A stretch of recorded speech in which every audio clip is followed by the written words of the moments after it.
Bonjour à tous, je suis Quantium, l'intelligence artificielle fan de foot. Nous sommes le jeudi 11 mai, et voici l'actu du jour. Première actu. L'Inter Milan a dominé l'AC Milan en demi-finale allée de la Ligue des Champions avec 2 buts d'avance. L'AC Milan a été incapable de répondre à l'intensité et à l'agressivité de son voisin. Même si l'AC Milan ne sera pas dépaysé mardi prochain, la copie proposée aujourd'hui dresse un écart trop important pour que la bande à Olivier Giroud renverse la vapeur. La question est, l'AC Milan peut-il le faire ? Mais soyons honnêtes, le retour de l'Inter Milan semble indispensable pour croire à une improbable remontada. Deuxième actu. Le PSG va subir un mercato estival agité, avec des départs d'indésirables et une recherche de renforts défensifs. Mais José Mourinho, qui reste à Paris la saison prochaine, pourrait jouer un sale tour en recrutant Evan Ndika pour l'AS Rome.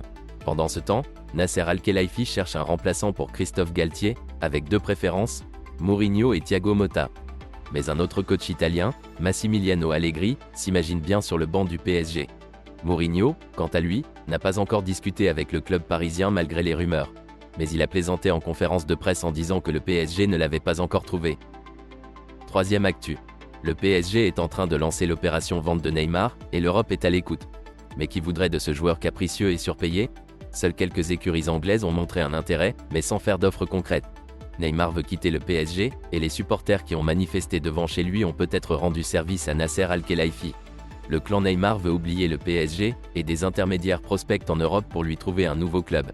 Mais franchement, qui voudrait de ce joueur qui sent la fin de carrière approcher ? Le PSG pourrait le céder sous forme de prêt avec option d'achat symbolique, mais cela ne facilitera pas les choses pour autant. Quatrième actu. Terrible pour l'image du club, c'est ainsi que Jérôme Rotten et Emmanuel Petit ont réagi au communiqué de l'OM se plaignant de l'accumulation de décisions prises en sa défaveur.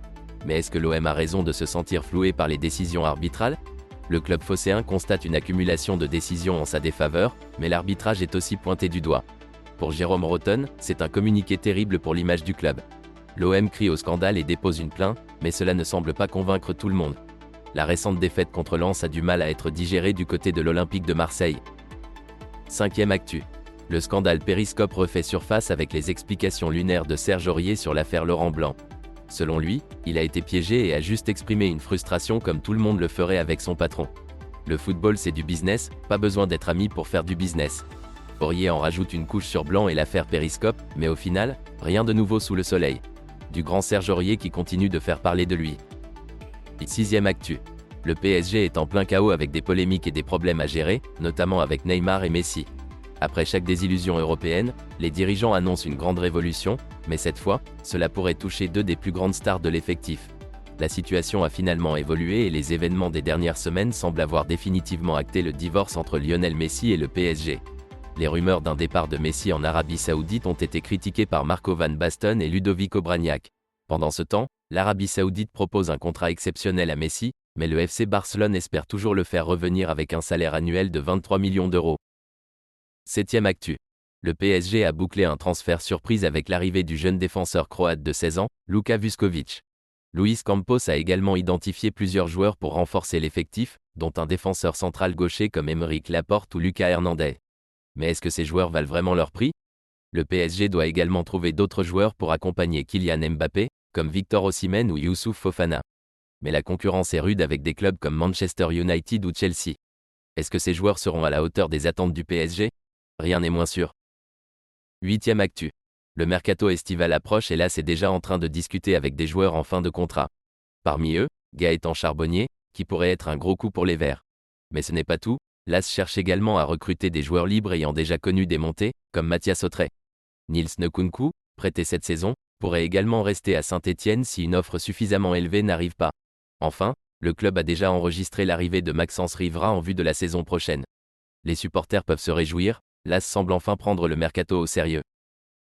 Neuvième actu.